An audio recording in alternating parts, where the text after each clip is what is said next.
Welcome to the Motherhood Reimagined podcast, where we celebrate all paths to motherhood. I'm your host, Sarah Kowalski. Whether you're contemplating becoming a single mother, trying to be one, or already raising kids, this is the place for inspirational stories, expert advice, and informative guides celebrating those who didn't follow the rules as they share the heartache and joys of their paths. Be informed, be inspired, because you do not need to feel alone.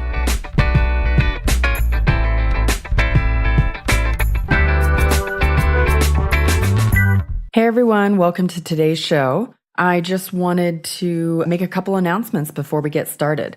So first of all, I'm looking for more podcast guests. So if you're interested in being interviewed and sharing your story, please head on over to my podcast landing page. That's at motherhoodreimagined.com/podcast-home/. Or you can just go to my website, motherhoodreimagined.com, and follow the menu to podcast and find the sign-up form. If you have ideas for guests too, please shoot me an email at sarah@motherhoodreimagined.com and let me know who you think would be a great guest.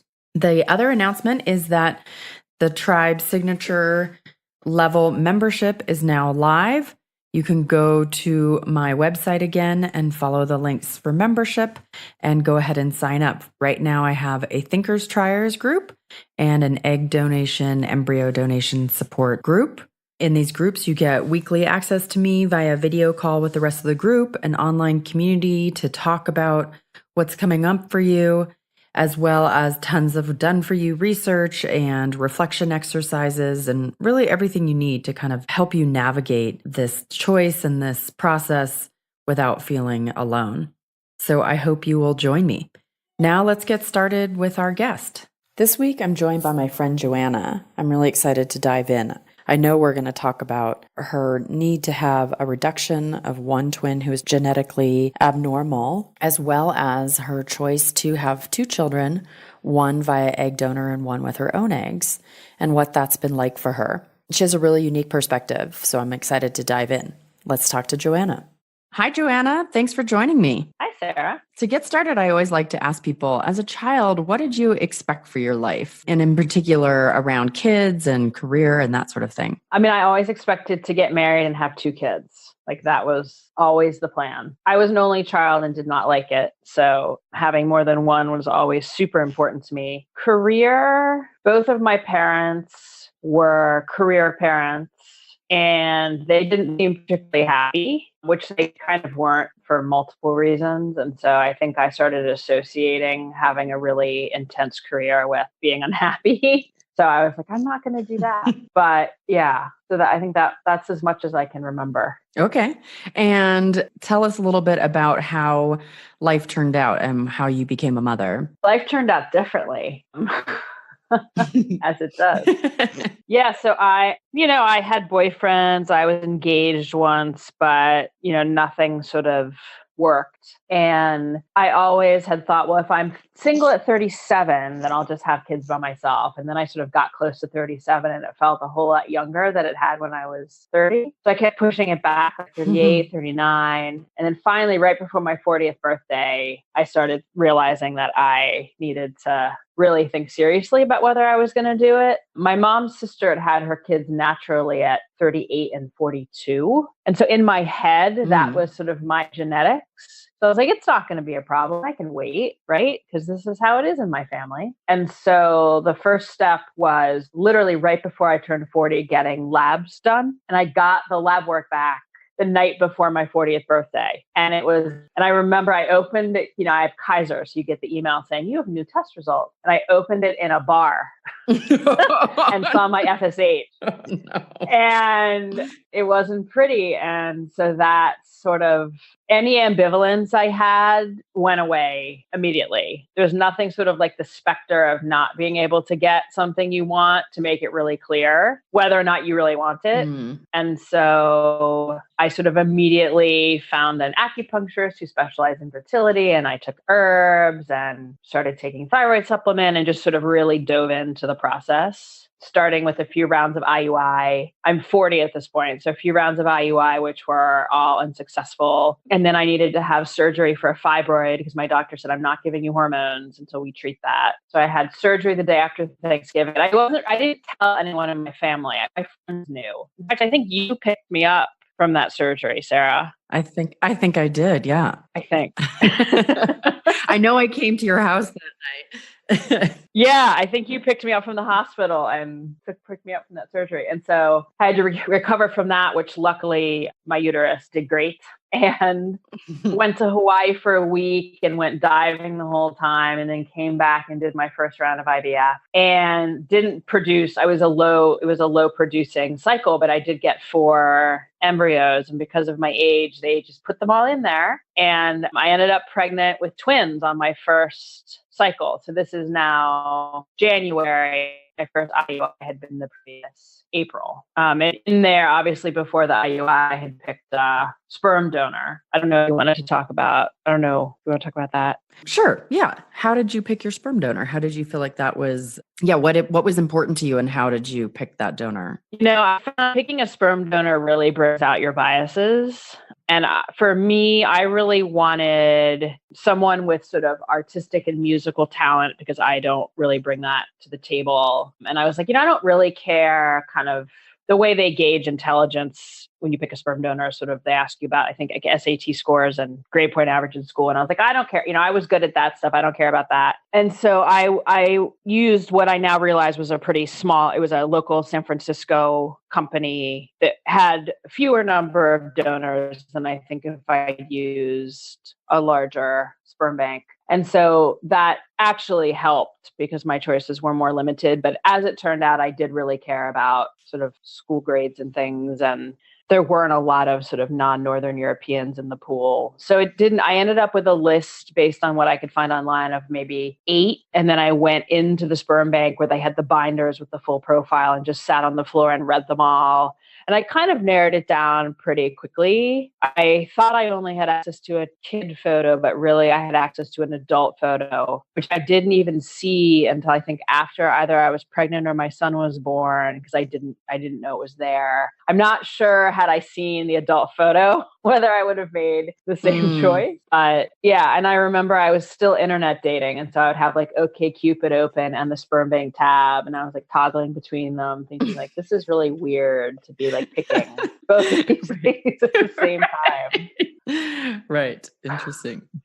In between my 2 kids, I got a letter from the sperm bank that someone using that donor had been diagnosed with autism. Oh, geez. But I still ended up using him again for my second son because autism is so multifactorial. I thought I can't. And my first son clearly was not autistic. So I thought, I'm just going to go for it. Right. Right. So can you go back to now the IVF cycle and how you said that I think we got to the point where you said they put all of the embryos in, all 4. Yeah. I'm assuming also at that point, they weren't really doing PGD or PGS testing. That clinic did not recommend that unless you were specifically looking for something that ran in your family. So it wasn't even presented as an option. Like it didn't occur to me to ask. It wasn't mentioned. Mm-hmm. Okay, cool.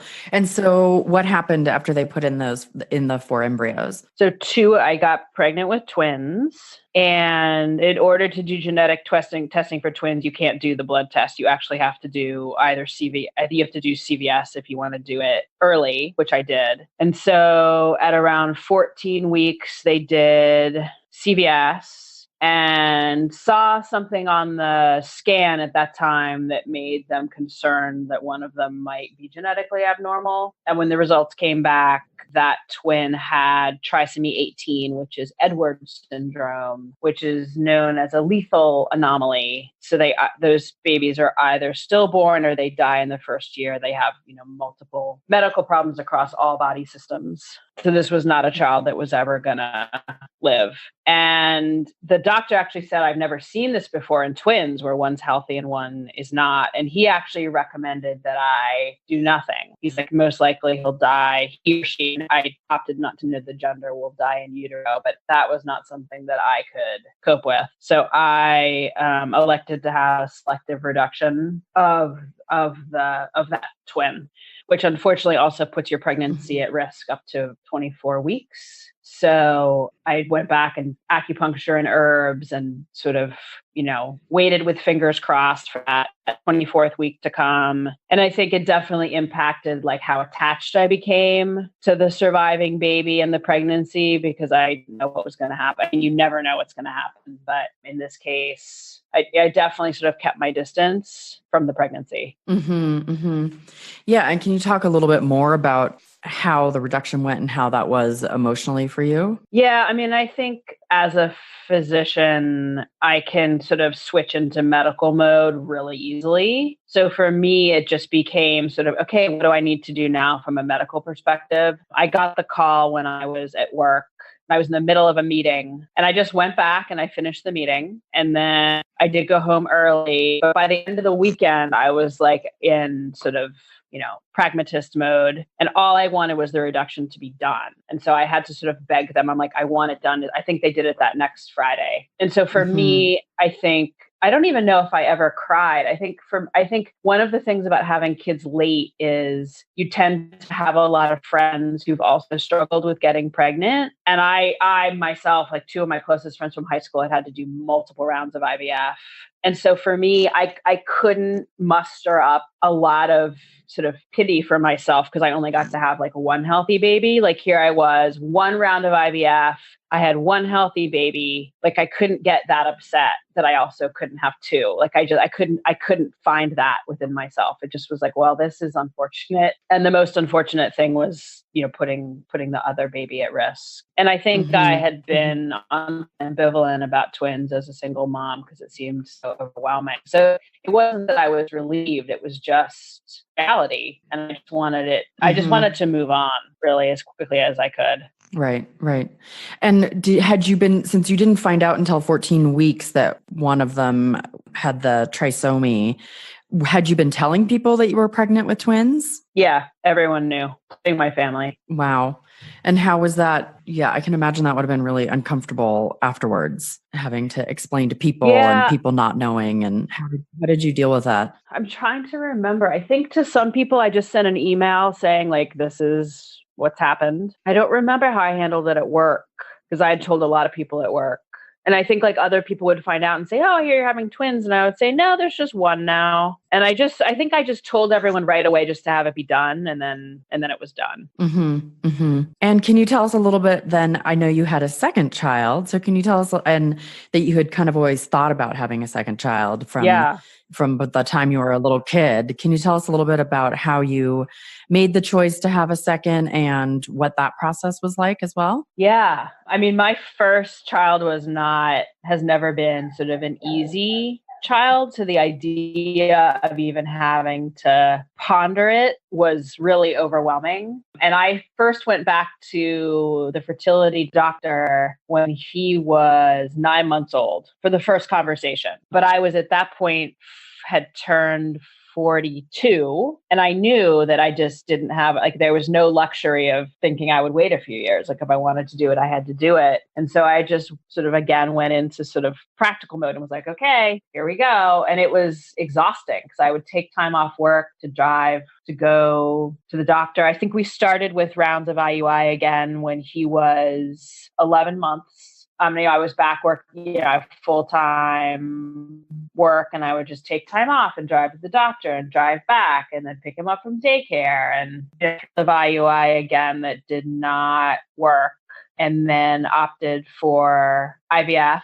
And I took a few months off, I think, to do some prep with, HEA and acupuncture again. And then that spring, at which point I was 43, started IVF again. I just remember that being a time of like great fatigue. Like it's always tiring, but that year was just exhausting. And I just can remember like lying on my kitchen floor after doing shots. Like I'd put Oliver to bed and then I would go, shoot myself up 5 times with hormones and then just like lie on the kitchen floor and think like, this is really, really hard, and then get up and go to work. And the first round ended up getting converted to an IUI. And then I switched doctors. Next round was really successful. I got 12 eggs out of me. And I did genetic testing on those and they were all bad. And I remember so many of my conversations, like I'm always standing at work, like out in a hallway, having these really personal conversations, talking to my doctor and saying, have you known people my age that have gone on to have a second kid? She was like, I need to think about that. She said, certainly, at 41 and 42-year-olds, I'm not sure about 43-year-olds. Yeah, because at that point I was 43. And she said, I do want to bring up the idea of donor eggs. She said, because what's happens when people with other money trying to get pregnant with their own egg, and they're out of money and they don't have a baby. And I can remember thinking at that point, I think I was just so exhausted and I was so tired of the needles. Like I had 3 sharps containers of needles at that point because I was on like more shots than I had been when I got pregnant with my first son. And I remember thinking, I just want someone to hand me a baby and I do not care where it comes from. I do not care. Like it was so clear at that moment that the genetic connection had become irrelevant. And I thought about adoption. I looked into adoption, but that process is really long. And I did like the idea of of sort of owning the pregnancy. And because I knew you, the donor egg idea had become something that didn't seem odd to me at all. And so I sort of switched gears immediately with the same clinic that I'd gotten pregnant with Oliver. But it was like so many more hoops, right? Like then you have to pick an egg donor and you have to go through all these appointments. And the egg donor selection process was interesting. And I ended up using the bank at that clinic. And as soon as I saw her, I looked at some national banks and some other banks. And as soon as I saw this donor, I was like, that's her. And then I read about her and I was like, yep, done. And then they make you meet with a social worker. And I met with a social worker. So the donor selection went really pretty fast for you, or it was just that you looked through lots of profiles and when you saw the donor that you ended up using, it was like really clear right away? Like, I think I found out that my last round of IVF had yielded no embryos in like early to mid-August. And I was pregnant I had the embryo put in Halloween. So I guess it was pretty quick. I think wow. I spent a lot of time in a short period of time looking through different profiles.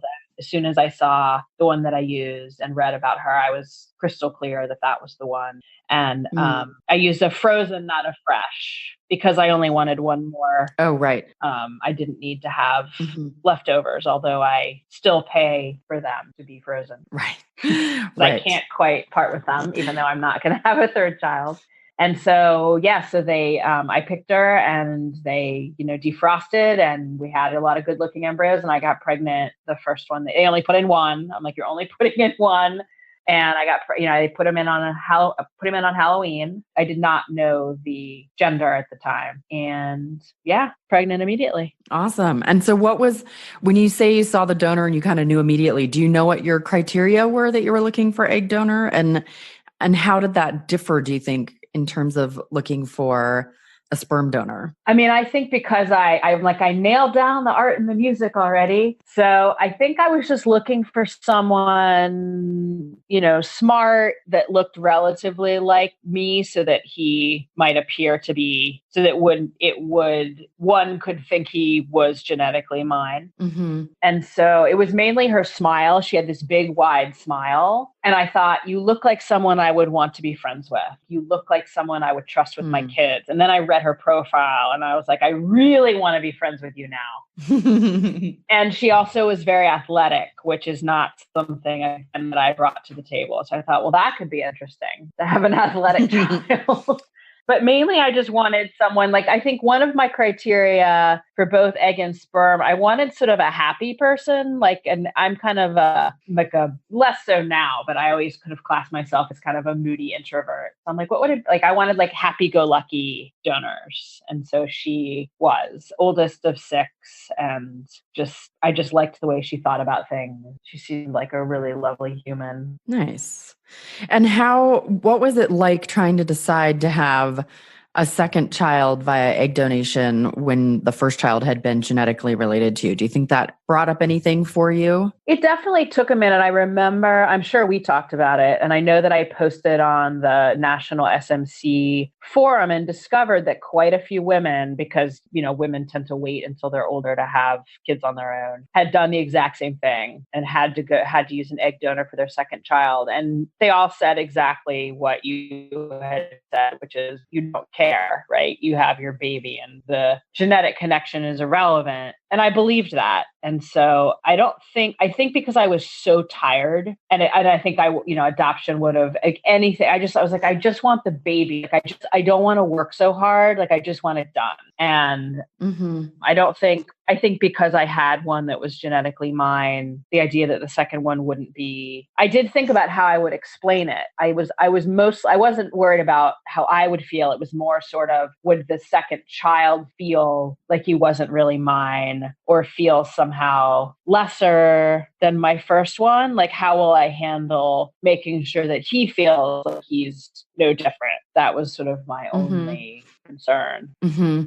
Yeah, I remember having those conversations with you. And I think it's different too, like when you sort of carry the baby too, right? When you're pregnant. I mean, we talked a lot about epigenetics. I mean, I think that was one of the things that appealed to me about using an egg donor versus adoption is actually carrying and giving birth to the child. Mm-hmm. Mm-hmm. Yeah. And so then I just think it's fascinating to ask women. I think women who are contemplating egg donation, their biggest concern often is whether or not they're going to bond to the kid. And then secondarily, Right. I think, or for some, it's also about concerns for the child in terms of their origins and that kind of thing. But in terms of bonding to your two children, did you see any difference between it? And would you say anything that there is different around using an egg donor versus having a genetic child? I did actually have very different experiences, but not in the direction you would think. It actually took me a minute to bond with Oliver. I think part of it was the circumstances of the pregnancy. Part of it was because he was a really colicky, cranky newborn. Part of it was, I think I had untreated postpartum depression, whereas Henry was immediate. And that could have, again, been partially because he spent 5 days in the NICU. So he seemed almost sort of more, I don't know what the word would be, fragile, precious, something. But I bonded with Henry immediately. Mm-hmm. And I've always felt super connected to Henry in a way that just took longer with my older one. Yeah, that's so fascinating. So I think being genetically connected does not necessarily equal easy bonding. I think it's much bigger than that. Yeah. When you say it's much bigger than that, what would point to anything that you think it's related to? I mean, I know you pointed to like having a difficult pregnancy and Henry being in the NICU at first. Anything else that comes up that you think of? I mean, I think to some extent it depends on the personality of you and the personality of your baby. Henry was a very easy baby. Oliver was a very hard baby. I was in better shape and I got myself more. With Oliver, I don't know what I was thinking. Like, I didn't hire a postpartum doula. Like, my parents didn't live there when I had Oliver. Like, I literally was by myself, which is, looking back, just insane. I had a lot more help when Henry was born. And I think there was and I didn't have to go back to work right away, unlike with Oliver. So I felt a lot less stressed. So I think it was a combination of his temperament and my temperament just fit together better. And I remember with Oliver, the time change happened like a week after he was born. And the end of daylight savings is my least favorite day of the whole year. I loathe it. And I just remember like sitting in bed with my colicky kid who had so much trouble nursing and I was in pain and like being dark at 4:30 and just the anxiety that I experienced with him. It was the rainy, cold winter, my maternity leave. I mean, it was just awful. Whereas Henry, we had these like blissful summer afternoons, napping in the broad daylight. Like, it was just such a different experience. And I'm glad that I got to have like a happy newborn experience the second time around. Because I just remember like my newborn experience, the fourth trimester with Oliver just feels dark to me in every way. And what advice would you give women for that fourth trimester, sort of first few months period of time to help prepare yourself as a single mom? What things could you put in place or what do you wish you had done? Yeah. To help yourself during that time? We have a mutual friend who gave me great advice after Oliver was born. She said, if you can throw money at a problem and make it go away, do it. And I really like took that advice to heart. Like I didn't even have a doula. You were with me when I had Oliver. I didn't even hire a doula with him. Like I labored at home by myself, which like, what was I thinking? I don't know.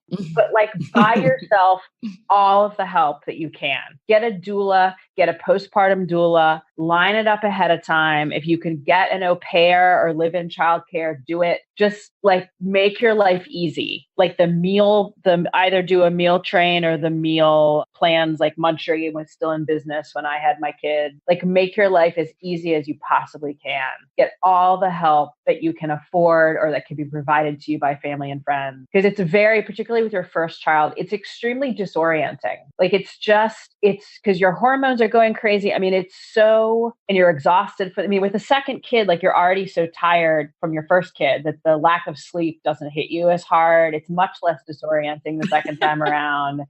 Like you just know what to expect. But the first time I just remember thinking like, what have I done? Like, what have I done here? Mm-hmm. How am I going to do this? Because I was alone. And that's sort of, right. That was the worst part. Mm-hmm. Yeah. Thanks for sharing that. I think it's really helpful for women to hear.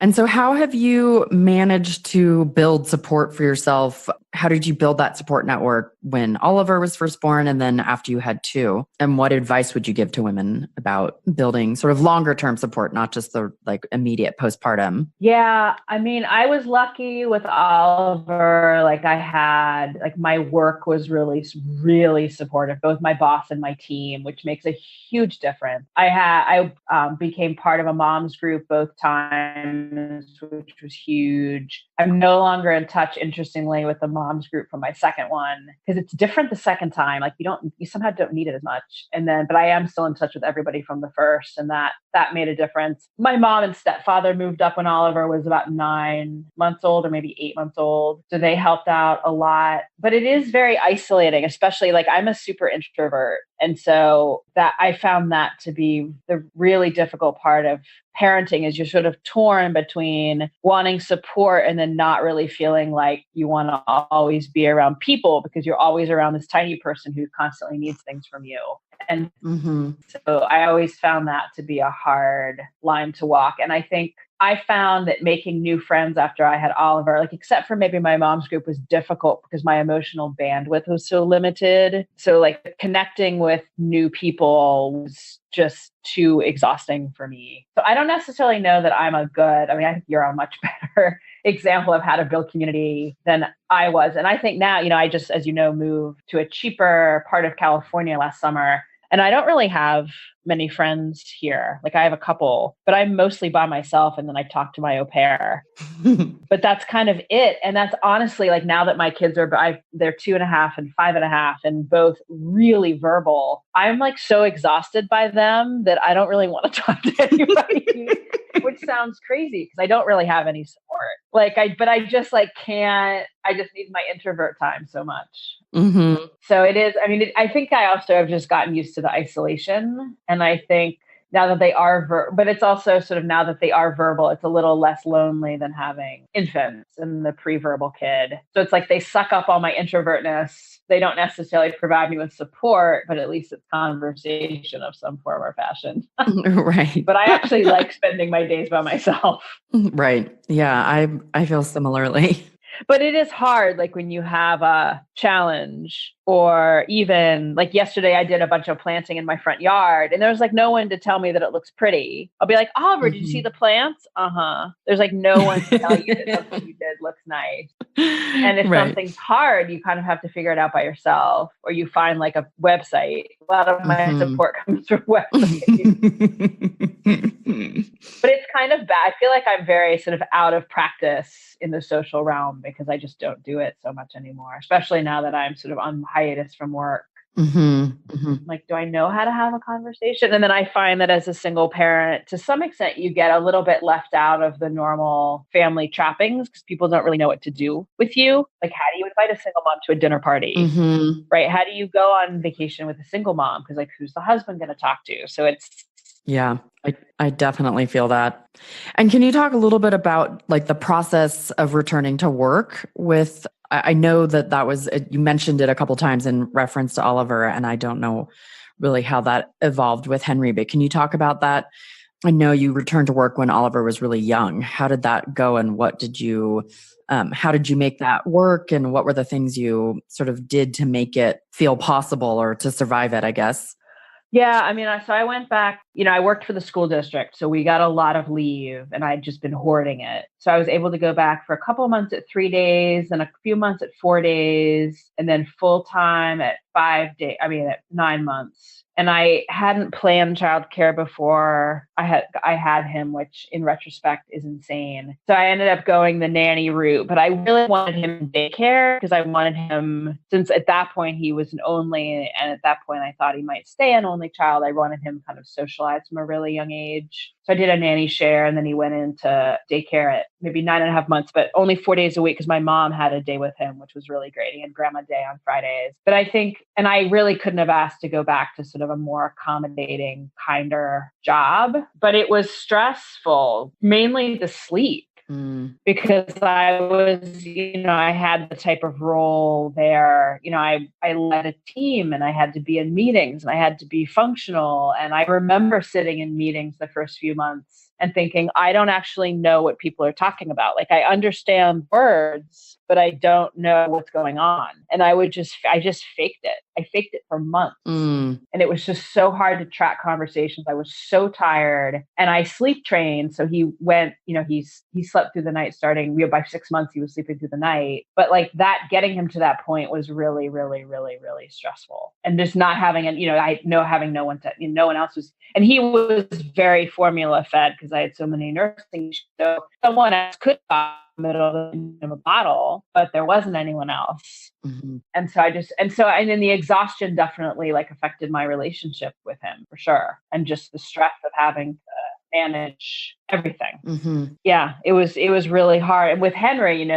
they did a reorg. I'd switched jobs. They did a reorg. So I basically, for all intents and purposes, like lost my job 6 months pregnant, although I worked until I had him, but then I had a nice severance. So I didn't have to think about going back with Henry. And it made a big difference. Like I would wake up exhausted and be like, like I don't have to hold a conversation. Like I don't have to make sense because my other child is 2. I can be a blithering idiot and it doesn't matter. And that was a huge relief. And I've been reflecting a lot recently on like how maternity leave is structured in this country and the real impact that has on the newborn phase if you have to go back to work. Right. Can you say more about what you think that impact is? I mean, I think, I would have been I was so much more relaxed with Henry. And again, second kid. So it's not quite fair to compare, but knowing that I didn't have to go back to work, knowing that the sleep didn't matter as much, I just sort of rolled with things a lot more, getting Oliver out the door to daycare. I didn't have to get myself ready first. So if we had a hard morning, it mattered less because I wasn't going to be late to work and it didn't matter what time I dropped him off. So I think just parenting from a much more relaxed place where you weren't like racing out the door and then racing home to get dinner and then thinking about if you had to check your email and then worrying if you're going to get enough sleep. And it just, it made me really tense. I was a really tense first time mom. I mean, like many are, because you also don't know what you're doing. But I really think the work played a huge role in that. And most other people in my mom's group, I was the only one that went back that soon. Everyone else had like 5-6 months off. Wow. How many months did you have off? Like 4? No, I went back to work at 3, but only 3 days a week. Wow. But even still. And then 4 days a week and then full time by 9 months. Wow. But that's still, 3 months. Yeah. I mean, I was, that's crazy. And I was I was really not functional. It was just really hard. Yeah. So when you look back over how you became a mother, do you have any regrets about your path or anything that happened? I think about that sometimes and it's sort of hard. I mean, sometimes I think, oh, I wish I'd done it sooner or, oh, I wish I'd frozen my eggs. But the truth is, like, even if I had waited maybe 1 more month to do IVF for my first son, any single difference any single difference would have meant a different egg got fertilized, right? Any single difference would have meant I would have a different kid right now if I had been able to get my own eggs at all. I mean, in ways I'm really lucky. Like I had basically one good egg. And if I'd done anything differently, it would be a different child. If I'd done it earlier, it would have been a different child. And if I'd done it earlier, I probably never would have gone the donor route. I wouldn't have Henry. Like it's hard to think about not having your own kids, as you know. Like you can't even wrap your head almost around the question. Right. I mean, in a way, if I think about egg freezing, it seems nice because it would have meant a lot less stress. So when I eventually got to the part where I had kids by myself, the conception part would have been less stressful. But again, different kids. Right. So, I mean, it's hard to entertain. It's hard to even entertain the question. Yeah. I completely agree with that. But yeah, it is fascinating. But I think when you're in it, it's really hard. So I think that sort of finding that trust of that it's working out the way it's meant to, but it's so hard when you're in it. Right. And I think, there's a blessing about having been able to do a lot of things before you have kids, because you don't feel like you missed all these things. Now that I'm basically all I do is kid stuff. I don't do grown-up stuff anymore. I'm like, yeah, but I did grown-up stuff for 4 years and I did a lot of it. Like I really took advantage of that time to do a lot of things. So I don't feel like I'm missing out on things now. Right. And I'll do them again, but there'll be a chunk of time where I don't do them at all. And that doesn't bother me. Yeah. I think that's a huge bonus to having kids later in life. You either have to get you either do it after your kids are older, if you had kids really young, or kind of before. So I think both have advantages. So what would you say is the most surprising thing to you about how things turned out? I mean, random things pop into my head when you ask me that. I mean, one of them is the parenting as an introvert thing, which I'd never considered until I had kids, like an added layer of difficulty. Another part, before I had kids, I used to think it was all nurture, right? You see kids out and you're like, oh, those parents. And now that I have kids, I'm like, nope, it's all nature. You can certainly, as someone said, smooth their edges. It's not you have a big impact on your kids. Like I don't mean to imply that you don't. I mean, certainly, particularly the stuff you do 0 to 5, the exposure, the reading, like all of that's really important, but they kind of are who they are. The temperament is sort of there, tendencies are there, and your sort of role is to kind of, the positive tendency to kind of really support it, and the life part to support them into figuring out how to, live a little bit differently. But they really, especially, it's interesting, like having 2 kids and then having one, my older one's exactly like my father, for better, for worse. And then the younger one is so different. And, he's not related to me. And I'm like, in so many ways, like, you're so lucky, like you're not related to me and you don't, I can see already that you've not inherited X, Y, and Z, and lucky you. But it's just sort of fascinating, kind of really understanding how much is nature. Yeah, actually, it's reminding me of a conversation we had about the difference between your relationship with Henry and Oliver. And you said that Henry, in many ways, was sort of like a blank slate, like you and your family couldn't sort of project things onto him. Yep. Yeah. So for my mother, Oliver is like round 2, because I think she has some regret. And so it's sort of like a second chance. And he is a lot like me. And so she, I think, really enjoys grandmothering him. And I don't see that connection to Henry in the same way, because I think that genetic piece is really important to her. But yeah, Henry is sort of just a surprise. Like I know what I know from the egg donor profile. But yeah, he doesn't have any family stuff. He doesn't remind anyone of anyone, right? Like he's just his own. He's like, oh, isn't that interesting? He can do that thing that like we can't do in our family. But yeah, he almost doesn't have that pressure, which I imagine will be nice for him as he gets older. Yeah, that's cool. I'm like, wow, you're coordinated. Ooh, what's that like? That's very cool. What advice would you give someone if they were struggling to become a mother, or I think facing that question of having one genetically and one not genetically related child, or even the question of whether or not to have 2 kids? Yeah, I mean, the 2 kid thing is hard. Like, I was lucky. I mean, I just haven't found there to be any difference in reality. And I don't know anyone who's used an egg donor who's ever felt like it wasn't their child.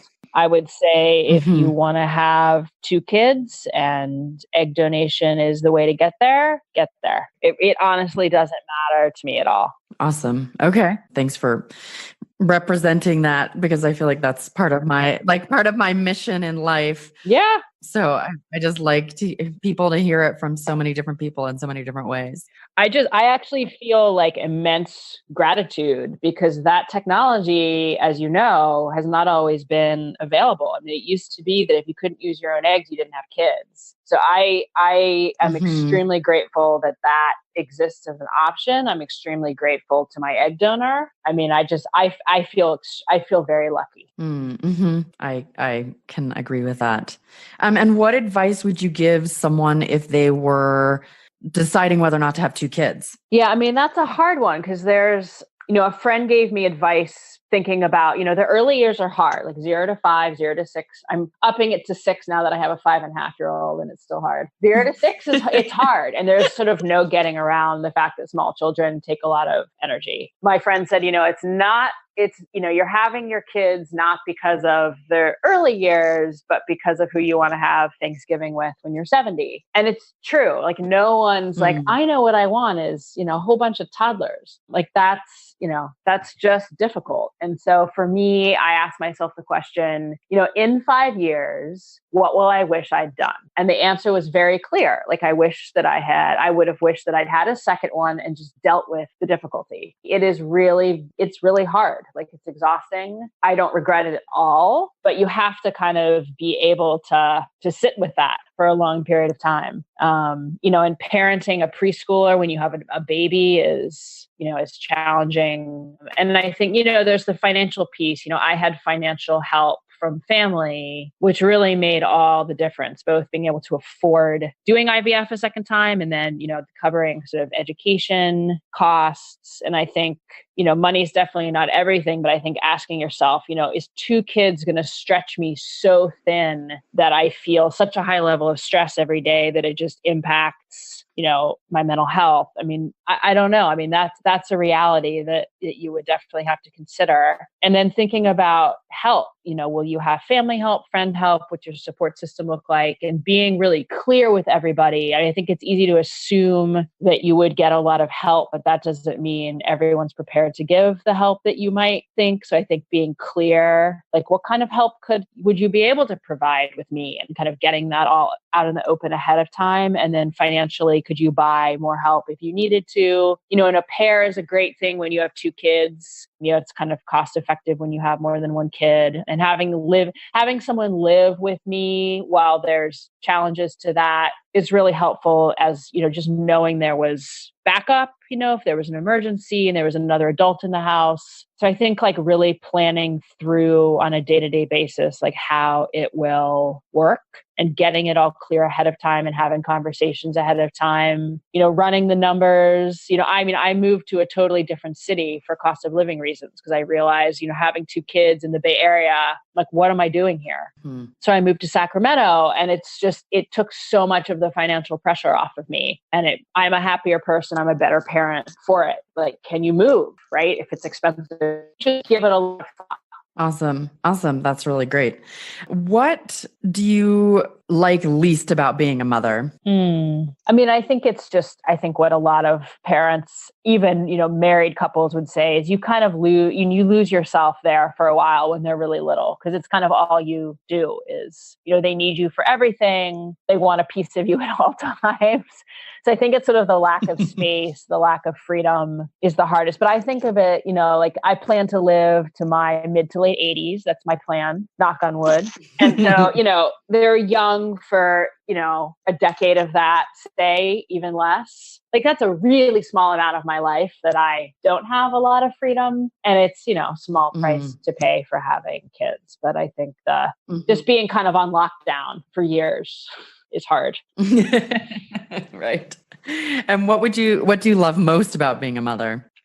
Actually, what I love most is because I was an only child, watching the sibling bond is so fascinating to me. And of course, I don't, my baggage is around being an only, but I don't have older or younger child baggage. So I don't sort of identify with one of them more or less in that way. My baggage is like, you will love each other and get along because I didn't have that option. But watching them together is actually my favorite part. And when I hear little conversations from another room where they're being cute together, and when my little one looks at me just out of the blue and goes, I really love Oliver a lot. Like that's like that's just my favorite thing in the world. That's nice. And have you started having the conversation with them yet about them having a different, like the egg donor conversation, or how that's different for them? Or are you waiting on that? No, like Henry just hasn't, he's never asked about the dad thing. Oliver's asked about the dad thing, and I sort of explained it to him, and he hasn't really asked since. He's kind of like that though. He's just like, okay, that's the reality, moving on. But no, I haven't really talked to Henry about it because he hasn't even shown interest in the dad part yet. So I just haven't gone there. But I think it's just about, with the sperm donor thing, I just explained it in a really matter-of-fact way. And I got some books and was like, and this is how it is in our family. And he didn't, that was sufficient for him. Cool. Any other advice you would give to women who are contemplating single motherhood or even in the midst of it?